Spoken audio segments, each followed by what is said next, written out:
our season finished last year, we picked our AFL Tasmania Award winners. Bob Cooper was presented with the King Island Football Association Leadership Award. The Constable family were our Volunteers of the Year. Finn Holthouse was our Sports Trainer of the Year, and Brett Castles was our Coach of the Year. Brett also received the Coach of the Year award for the northwest coast of Tasmania. Bob and the Constables travelled to Tasmania to receive their awards in what was a great night. As well as those awards, Jan van Rooswijk was presented with the AFL Tasmania Merit Award for his services to football in Tasmania. Greenham's Tasmania have been supporting the King Island Football Association now for 8 years, and their ongoing support of football on King Island is very much appreciated. After 6 years as President of the King Island Football Association, Peter Yu decided not to stand for the job again. He took on the job at a challenging time, and we thank him for his time and effort in the role. There was a big change to the executive of the King Island Football Association, with Tony Mellis taking on the job as President. Trevor Stones became our new Vice President, and Matt Warren our Deputy Vice President. The Secretary-Treasurer's job was split, with Dane Pickering becoming our new Treasurer. Players were a bit thin on the ground at the beginning of the season, but in the end we had a total of 89 players play for the season. Both Grassy and North had 33 registered players, while Curry only 23. Curry only had 2 players that played 1 game, and 1 player that had played 2, while North had 5 players who had only played 1 game and 1 who had played 2, with Grassy having 3 that had just played 1 game and 5 who had played 2. Only Aaron Wardlaw, Bo Reed and Jay Rosier played all their 10 games, with 12 other players playing 9. Dave Reed took on the job of coaching Grassy again, while Brett Castles did his 8th season with Curry, and Tom Shaw took on the job for North. Umpires were in very short supply at the beginning of the season, and the association was forced to use players to help them out, which saw Doug Cox, Jeremy Summers, Josh Summers, Justin Summers, Jai Summers, Arnold Stelmaker, Rob Smith, Dave Reed, Stacey Martin and Osep all help out, along with Wayne Homer, Kevin Smith, Craig Constable and Mark Innes.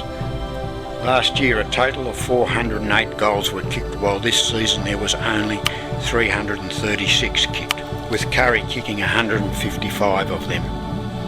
North 108 and Grassy managed 81. Joel Williams kicked the most for the season with 28, which saw him kick 7 in 1 game and 6 in another. Jai Summers got to have a go up forward for 1 game, and he also kicked 6, but runner-up to Joel Williams in the goal kicking was Richard Sutton with 18 goals, even though he thinks he should have more. Our first game at Curry saw the boundary line a bit close to the fence, which saw Tony quickly grab some gear and sort it out with some help, while these girl spectators were a bit close to the boundary and lost a bit of their drink. Cameron's Chartered Accountants sponsored a game this year, which saw them supply all that was needed for the game. 2 of their employees played in the game, with Matthew Bellinger playing for Grassy and Jacob Lowe playing with Curry. There was also a best player presentation after the game, which went to Doug Cox, and a perpetual shield was presented to Curry on winning the game.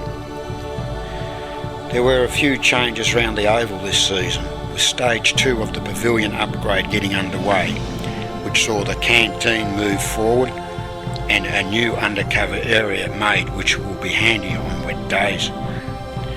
The trees at the eastern end of the oval had to be removed as they had become dangerous, which has really made the oval look different.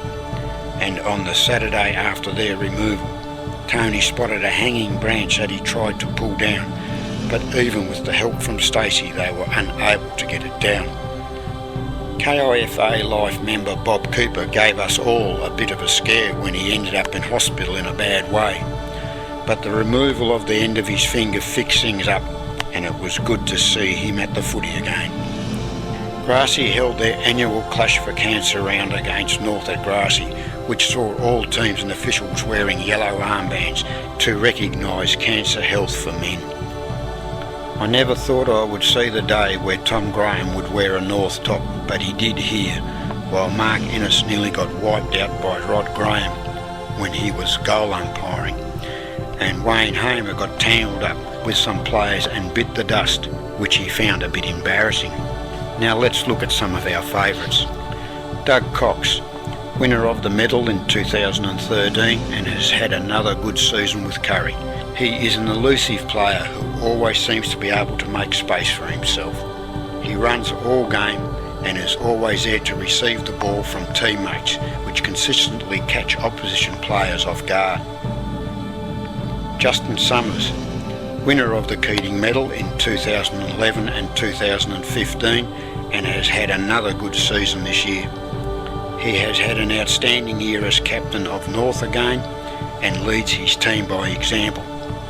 His running and ball-getting ability all around the ground has seen him consistently get plenty of the ball. Jay Rozier, a newcomer to football on King Island and has been a great pick-up for North. His strong work on the back line has been a standout. He is a strong mark with a good penetrating kick, which all go well with his attack at the ball. Robbie Smith, a very skillful, tough and unselfish player who was always bringing his teammates into the game. What he lacks in height, he more than makes up for with endeavour and ability. Jack Yude, he is a fit player who has had a good season with Curry. He is a versatile player who runs all day and uses his pace to advantage, which has seen him play in key positions all around the ground. Sam Newsom, another new player to King Island and has had a good season with Grassy. He attacks the ball in a strong manner and has played well both in the back line and up forward. His strong marking and kicking has been an asset to his team. Max Sainsbury, he has been a consistent ball getter for Curry who reads the play well. He might be short in stature but is a great centre man who works hard getting the ball out to his teammate, continually giving them first use of the ball. Jai Summers has been a quiet achiever for North this season and has been there when it counts. He has played well in the back line and in the game he played in the forward line saw him kick 6 goals. Justin Sharman will not get votes tonight, but he deserves votes. He is a great clubman who always turns up to training and is there whenever his team needs him. The same is said for Josh Millwood, who has got back into footy this season, and Les Mitchell, who enjoys being able to play with his mates. Justin, Josh and Les might not get votes tonight, but there will be plenty of other players who will get votes, so stay with us to see who will win the medal tonight at this, the 2016 King Island Football Association's WD Keating Medal Count.